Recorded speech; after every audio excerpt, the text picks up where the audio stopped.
All right, day 18 is in the books of the 100 horror films in 31 days, and I had a pretty decent day. Start off with a double feature, the second of the double feature. I watched It the day before, and this time I watched The Shuttered Room with Gig Turner, and Carolyn Lindley. It also has, these two are the stars, but really the star of the movie was Oliver Reed, who plays a kind of a gangster hoodlum in this small little village that this couple is arrived in the village to claim their inheritance, which is a house. And of course, it's the house is cursed, and the village has a lot of superstitions and things fed by this girl's aunt. Basically, it's the Watley Curse, which is the story, a loosely based story of H.P. Lovecraft. It's a monster in an attic film. The aunt keeps the sister, this girl's sister, locked up, chained up in an attic, and she's just wild as hell.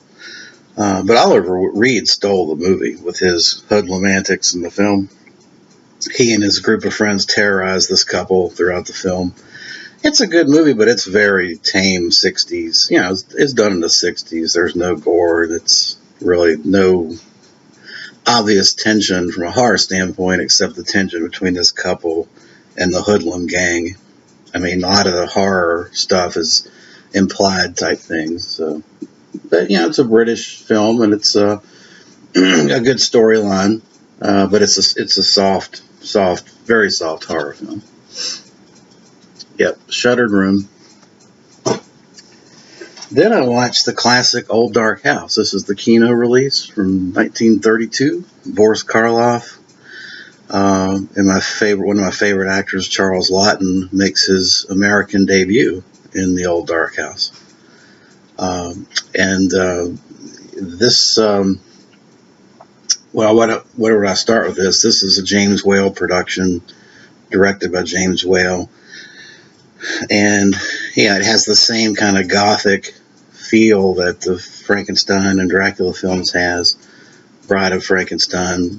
James Whale certainly has a feel for gothic horror films. And this is the classic creepy old house movie. I think this is kind of one of the films in the early 30s that started that whole trend. But it's a really, really excellent film. This has got two commentaries. One with actress, the same actress that was in Titanic, Gloria Stewart. Yeah, so this has got Gloria Stewart in it in a very, very early role. She, of course, played the old woman in Titanic. And then it's got an expert commentary as well. So it's a good release. This is a DVD, but it's an excellent release. This is a 8 out of 10 movie. Then we got on to Evil Dead 2. And this is my old copy just for reference. This is an old THX Anchor Bay.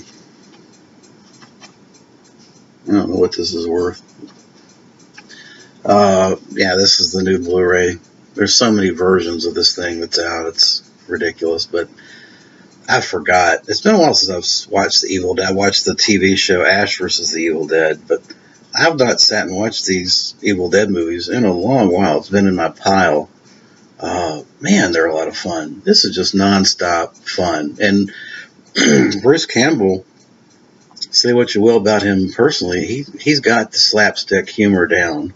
And I don't think that's easy to do. I mean, people make fun of or make light of and ridicule slapstick comedy like the Three Stooges. But I think to do it well and to pull it off and immerse the audience in that type of genre, that's not easy. And I could see a lot of actors that would be in the place of Bruce Campbell trying to pull that off, and it just would not work. So there's a special magic about Bruce and his slapstick comedy in this film that it's just great. Great film, 8 out of 10. A real enjoyable watch and a quick 80 minutes. I mean, it just flies by. Then we got serious with the Arrow release of Black Sunday. This actually has 2 cuts of the film. This has the European Mask of Satan version, which I watched, and then the AIP Black Sunday. This is a 10 out of 10. This is Mario Bava's first horror film as director. And interestingly enough, this release also has I, Vampiri, 1956, which is, he was the photographer in the film. And the director apparently stormed off after fighting with the producer, and Bava finished that film. So that film is on here as well. This release is loaded, as was typical of all the Arrow releases. You've got a book, pretty interesting, including I, Vampiri discussion. That's pretty cool. You have a Blu-ray, and then you've got a DVD combo there. Here's the internal artwork. This is a must-own. This is a 10 out of 10. If you are anywhere close to enjoying Italian horror, Euro horror, this is one of the films that to me started it all. This is the benchmark with which you judge all the other films. Black Sunday.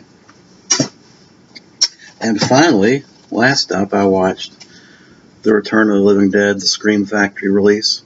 Gorgeous, gorgeous. I mean, I gotta admit, they did a fantastic job on this release. It's well worth the upgrade when you, not just for the scan, but for the special features. Yeah, it's a new 2K scan off the Interpositive, and new audio commentaries. There's actually 1, 2, 3, Jesus, there's like 4 audio commentaries on this thing. Besides the More Brains documentary. This thing's loaded. Just go get it. I mean, it's a 10 out of 10 movie. This is another one that, from my view, there's a lot of horror comedies that try to be comedies, and that's just difficult to pull off. This one does it. This one does it at the same time. It's scary. It's a fast-moving story. I like the pacing of this movie is incredibly well done. Everything about this film, the editing, the acting, I have no problems. I can't find a reason to bitch about this film. Even the music, I think the soundtrack is awesome. It fits perfectly with the film, and it paces it along. This is one of the best paced movies. Pacing in terms of editing and cuts, the pacing of it and the movement of the storyline. I think this is one of the best horror films of all time in terms of pacing. So 10 out of 10. Return of the Living Dead. It's a double dip, triple dip, but you got to do it on this release. So that wraps up day 18, and I'll be back tomorrow. Thanks for watching.